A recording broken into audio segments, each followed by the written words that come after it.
Bismillahirrahmanirrahim. Alhamdulillah alladzi bi ni'matihi tatimmus shalihat. Asyhadu an la ilaha illallah wahdahu la syarikalah. Asyhadu anna Muhammadan abduhu wa rasuluh sallallahu alaihi wasallam la nabiyya wa rasul ba'dah. Baik kawan-kawan semua, saya akan jelaskan tentang teknis ya, bagaimana menulis proposal pada bagian bab 2 dan bab 3. Sebelumnya saya sudah jelaskan tentang bagaimana menulis pada bagian bab 1 ya. Nah, pada bab 2 dan bab 3 sebetulnya ya, kalau dari segi teknisnya, cara menulisnya, kemudian apa yang harus tulis dan sebagainya, itu relatif lebih mudah ya. Dan juga sebetulnya tidak memerlukan pemikiran yang terlalu banyak sebagaimana kita menulis di bab 1, karena di bab 1 kita betul-betul dituntut untuk menjelaskan apa duduk perkara persoalan yang kita teliti itu, apa persoalan yang kita teliti sehingga dia menarik dan layak untuk diteliti, dan kita dituntut di situ untuk menunjukkan masalahnya, urgensinya, kemudian apa bedanya dengan penelitian yang sudah ada ya, sehingga penelitian ini betul-betul asli dan menarik untuk diteliti ya. Kemudian juga mesti berangkat dari masalah, dan masalah itu harus mampu kita jelaskan dengan menggunakan teori yang kita rujuk. Nah, pada bagian bab 2 itu dalam panduan skripsi kita diminta untuk menuliskan tinjauan teori ya, atau tinjauan pustaka ya. Itu setiap kampus biasanya beda-beda nama istilah yang digunakan. Nah, kita nanti lihat aja buku panduan ya, pakai istilah sesuai buku panduan. Nah, dalam tinjauan teori ini sebetulnya yang harus kita lakukan adalah, yang pertama, kita harus mengumpulkan buku-buku referensi atau jurnal referensi yang berkaitan dengan tema penelitian kita atau yang berkaitan dengan variabel penelitian kita. Misalnya begini, penelitian kita judulnya meningkatkan motivasi belajar siswa dengan menggunakan media audio visual misalnya kan. Nah, pada pembelajaran matematika di kelas titik-titik dan seterusnya. Berarti variabel penelitian kita atau tema penelitian kita fokusnya adalah pada variabel motivasi dan variabel media audiovisual. Maka tugas pertama dari kawan-kawan adalah mencari buku-buku yang berkaitan dengan motivasi belajar. Kemudian juga mencari jurnal-jurnal yang berkaitan dengan motivasi belajar, dan juga mencari buku serta jurnal yang berkaitan dengan media audio visual. Itu dicari. Gunanya untuk apa? Gunanya adalah sebagai referensi kita untuk menulis teori atau kerangka teori di bab 2. Karena di bab 2 mutlak ya, kita harus menggunakan buku ya, atau kalau nggak ada buku boleh pakai jurnal penelitian orang, karena itu misalnya belum dibukukan, baru ada teori dari hasil penelitian yang sudah dipublikasikan, boleh nggak apa-apa dipakai kalau memang teorinya nggak ada di buku. Jadi kalau ada di buku usahakan ada di buku. Kalau motivasi ada di buku, banyak buku-buku motivasi. Carilah buku-buku tentang psikologi pendidikan, psikologi belajar, di situ ada kajian-kajian tentang motivasi. Cari buku-bukunya itu. Nah, kalau di kampus kita mensyaratkan minimal ada 15 referensi, 15 buku atau jurnal yang harus kita kutip ya. Nah, jadi cari buku-bukunya, minimal ada satu buku pegangan pokok yang menjadi buku utama dalam penelitian kita ya. Nah, kemudian setelah kita cari referensi ya dari buku itu ya, kita dapatkan buku-bukunya, mulailah kita menyusun teori itu. Nah, berarti kalau dari judul tadi, yang pertama kali harus kita tinjau teorinya adalah, berarti nanti di bagian satunya, bagian A-nya, setelah bab 2 itu adalah motivasi, ya, teori motivasi. Nah, motivasi di buku itu biasanya orang sudah penulisnya sudah urut tuh menulis tentang motivasi, mulai dari definisi motivasi, jenis-jenis motivasi, faktor yang mempengaruhi motivasi, kemudian dan lain-lain yang berkaitan dengan motivasi, itu biasanya sudah urut ditulis oleh penulisnya. Maka kita ikuti saja tuh, ya, urutan yang ada di buku itu, ya, untuk menulis teori, karena memang teori itu harus sistematis tuh. Harus sistematis. Kemudian indikator motivasi itu apa sih gitu. Nah, diurutkan nulisnya sesuai buku. Maka buku penting di situ di bab 2 karena kita merujuk teori, dan teori itu kita nggak bisa hasilkan sendiri. Kita mesti merujuk ahli yang sudah membukukannya atau mempublikasikan dari teori yang sudah ada. Nah, jadi paham ya sampai di sini ya. Nah, jadi teori di bab 2 kita ambil dari buku atau jurnal. Ya, jurnalnya ya, cari juga jurnal yang berkaitan motivasi. Jadi untuk melengkapi teori yang ada di buku tadi, mungkin di buku belum ada teorinya atau bagian itu, misalnya kita cari. Misalnya di buku kita nggak menemukan ada jenis-jenis motivasi, cari di jurnal atau cari di buku lain sehingga teori kita lengkap, ya. Nah, buat urut teorinya. Setelah kita jelaskan semua apa itu motivasi, baru kita jelaskan yang kedua, bagian B-nya, media audiovisual. Nah, jelaskan pengertian media apa, kemudian audiovisual itu apa, kemudian media audiovisual apa, atau mau langsung jelaskan media audiovisual. Jelaskan secara runtut sehingga orang bisa membaca secara sistematis ya, apa yang ingin kita sampaikan, jenis-jenis media dan seterusnya. Kemudian media audiovisual itu apa manfaatnya, apa kelebihannya, kemudian apa saja bentuk-bentuknya, itu jelaskan semua ya tentang media audiovisual itu. Nah, setelah selesai itu ya, kemudian apa kira-kira yang perlu kita jelaskan lagi, misalnya dari judul dari topik penelitian kita selain motivasi dan audiovisual. Misalnya kita perlu menjelaskan pembelajaran matematika, jelaskan apa itu pembelajaran matematikanya, ya. Nah, ini namanya menyusun teori secara sistematis, ya. Jadi ada kerangka teori, maka dia disebut dengan kerangka teori. Kalau kerangka itu kan rapi dia, kalau nggak rapi nggak kerangka namanya, ya. Nah, itu kerangka yang kena angin topan, nggak rapi lagi dia. Jadi kerangka itu harus kita rapikan sehingga dia terstruktur, bisa dibaca secara berurutan. Kita definisikan dulu variabel A, kemudian variabel X-nya, kemudian variabel Y-nya, kemudian apa yang perlu kita deskripsikan. Ini secara berurutan, ya. Nah, begitu pada bab 2. Jadi bab 2 kuncinya adalah kawan-kawan harus memiliki buku atau jurnal untuk referensi yang berkaitan dengan tema penelitian kita, karena kalau tanpa itu kita nggak mungkin menyusun bab 2, karena bab 2 itu nggak bisa dikarang-karang. Kalau bab 1 mungkin kita masih bisa mengarang masalah misalnya, mungkin ya, tapi tidak bolehkan juga. Kalau di bab 2 tidak mungkin kita misalnya motivasi menurut saya, tidak boleh. Kita harus merujuk pada ahli. Kita nggak bisa menurut saya nggak boleh, karena kita belum, ya, mahasiswa S1 ya, belum diakui ya teori-teorinya. Jadi harus diapakan dulu, diteliti, disepakati, kemudian baru diakui gitu ya. Oke. Nah, itu pada bagian bab 2. Kemudian di bab 2 itu ada juga penelitian relevan. Penelitian relevan itu adalah penelitian yang mirip dengan penelitian kita, bukan sama ya, mirip. Mirip itu maknanya ada perbedaannya. Beda dengan sama. Kalau sama persis, saklek, itu nggak ada bedanya. Nah, nggak mungkin kan kita meneliti di Pekanbaru sementara penelitian relevan kita di luar sana nggak mungkin sama dengan kita.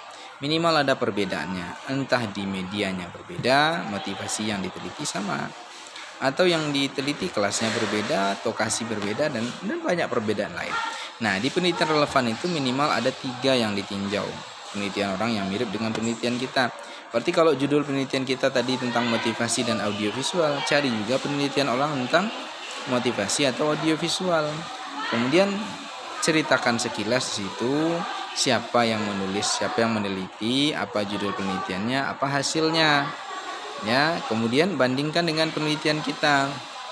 Ya, apa perbedaannya dengan penelitian kita, apa persamaannya. Jadi di situ di penelitian relevan itu akan nampak di situ keaslian penelitian kita dibandingkan penelitian sebelumnya. Ya, itu. Kemudian setelah itu ada juga kalau PTK ada indikator keberhasilan. Nah, indikator keberhasilan bagian bab 2 itu isinya adalah apa karakter atau apa standar capaian ya dikatakan berhasil penelitian itu, ya. Apa indikatornya? Misalnya motivasi, ya. Penelitian ini dikatakan berhasil ya kalau satu siswa meningkat hasil belajarnya, 2 apa 3 apa sesuai dengan teori. Jadi indikator itu kita harus susun dari teori. Ya, begitu juga dengan indikator penggunaan media audiovisual yang baik seperti apa, kita ambil dari teori. Ya, misalnya audiovisualnya harus jelas suaranya, harus berwarna, harus apa, itu namanya indikator ya. Indikator itu ya standar lah. Ya, standar capaiannya minimalnya apa. Nah, ini diambil dari teori, kita nggak bisa ngarang situ, makanya indikator itu ditaruh setelah teori karena dia bagian dari untuk menegaskan bahwa kunci dari penelitian kita adalah teorinya ini, indikatornya ini, nah, begitu. Nah, kemudian kalau kualitatif ada konsep operasional. Konsep operasional tuh di situ kita menjelaskan bagaimana teori penelitian kita itu bekerja, maka harus ada indikator teorinya. Ya, misalnya motivasi. Orang dikatakan punya motivasi jika 1 memiliki motivasi internal, yaitu apa? 2 memiliki motivasi eksternal apa saja. Ini indikatornya. Kalau orang memenuhi kedua jenis motivasi itu, maka dia disebut orang yang punya motivasi. Nah, dalam penelitian untuk mengukur termotivasi atau tidak termotivasinya orang itu menggunakan standar ini. Nah, begitu konsep operasional ya. Jadi dia menjelaskan bagaimana konsep itu bekerja dalam penelitian itu. Ya, maka kita ambil dari indikatornya atau dari aspeknya, aspek-aspek teori yang kita jadikan sebagai standar kita dalam menyusun wawancara, menyusun panduan wawancara, menyusun panduan observasi. Itu. Kemudian dalam PTK ada hipotesis tindakan. Hipotesis tindakan itu apa? Hipotesis tindakan itu adalah dugaan sementara. Jadi kalau judulnya tadi meningkatkan motivasi siswa dengan menggunakan audiovisual pada siswa, kelas dan seterusnya itu, maka hipotesisnya itu adalah media audiovisual dapat meningkatkan motivasi belajar siswa pada pembelajaran. Jadi sudah ada kesimpulan sementara di situ. Itu namanya hipotesis tindakan. Selesai bagian bab 2 di situ. Kemudian pada bagian bab 3 kita akan menjelaskan tentang metode penelitian. Nah, metode penelitian apa saja yang perlu kita jelaskan? Yang pertama adalah jenis penelitian. Apa jenis penelitian kita? Kalau PTK jelaskan apa itu PTK, kemudian mengapa kita menggunakan PTK ya dalam penelitian itu. Jadi jelaskan apa metode kita, kemudian mengapa kita melakukan itu. Sama kualitatif juga begitu. Apa metode yang kita gunakan, jenisnya apa, misalnya kualitatif jenis studi kasus. Digunakan untuk apa dia? Ya, kualitatif ini digunakan misalnya untuk meneliti bagaimana gambaran motivasi belajar siswa pada pelajaran IPA misalnya. Nah, jadi dijelaskan situ apa jenis metode yang kita gunakan. Kemudian untuk apa metode itu kita gunakan. Nah, itu pada bagian jenis penelitian kita jelaskan. Ya. Kemudian pada lokasi kita jelaskan lokasi kita di mana, di sekolah A misalnya, lokasinya di mana, alamatnya di mana, ada selesai. Kemudian waktu kita jelaskan kapan kita meneliti. Dari bulan ini sampai bulan ini, ada selesai, itu saja ringkasnya. Nah, kemudian masuk ke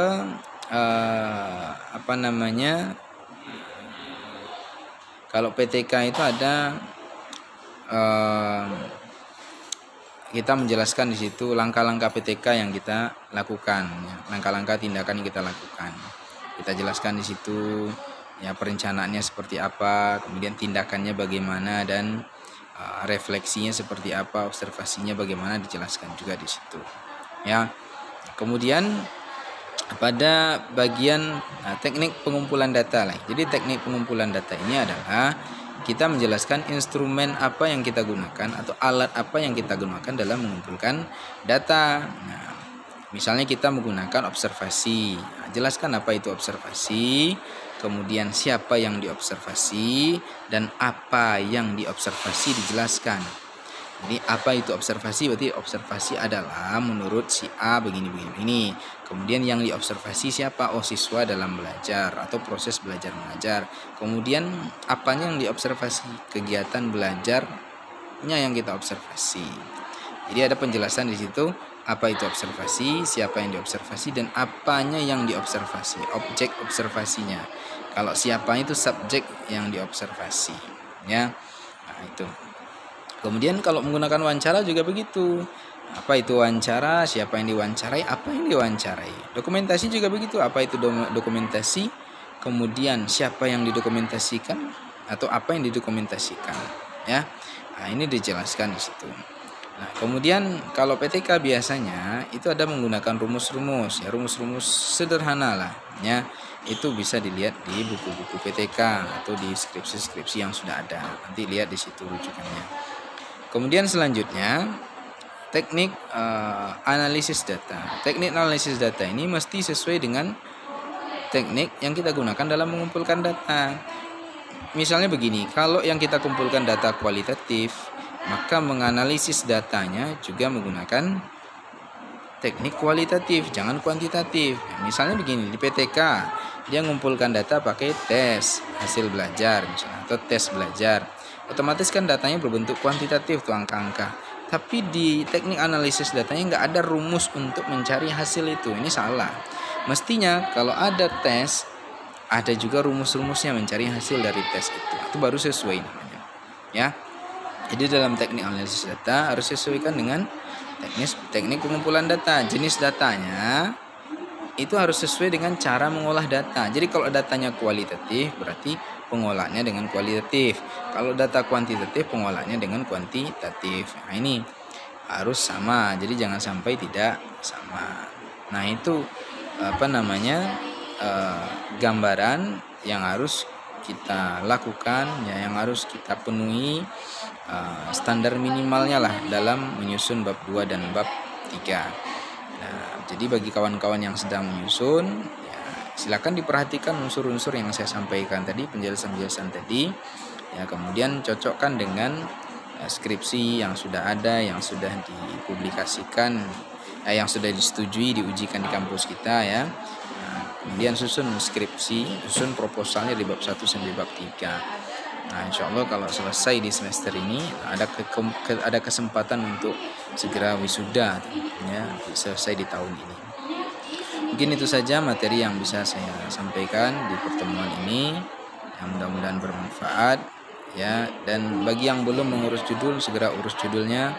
Karena kalau enggak, ya saya tidak bisa memberikan nilai sesuai yang Anda harapkan. Jadi segera urus judul, SK-kan, kemudian bimbingan, ya. Kriteria penilaian sudah saya sampaikan di grup, ya. Nah, silakan Anda bisa mengukur sendiri sejauh mana nanti nilai yang bisa Anda peroleh dari perkuliahan ini, ya. Kalau sudah bimbingan, sudah ACC berarti nilainya yang terbaik berarti. Tapi kalau belum mengajukan judul, ya itulah yang terburuknya. Jadi berlomba-lomba lah untuk mencari hasil yang baik, ya. Dan sebetulnya model seperti itu saya terapkan itu untuk memudahkan, membantu kawan-kawan semua supaya cepat lulus, cepat selesai S1-nya, ya. Kalau terkendala biaya, insya Allah nanti ada jalan, ya. Yang penting datang ke kampus, ya, berapa ada bawa, cicil, kemudian daftar judul, ya. Jangan pikirkan masalah biaya dulu. Kalau betul-betul nggak ada, datang saja, nanti bicarakan dengan saya. Oke, saya kira itu kawan-kawan semua. Terima kasih, ya, materinya agak terlambat, dan segera susun proposalnya, ya. Saya nanti akan menilai dan mengambil poin terbesar dari penilaian itu dari proposal yang sudah dibuat, dari judul yang sudah diajukan. Wabillahi taufik. Subhanaka Allahumma bihamdika asyhadu an la ilaha illa anta astaghfiruka wa atubu ilaik. Assalamualaikum warahmatullahi wabarakatuh.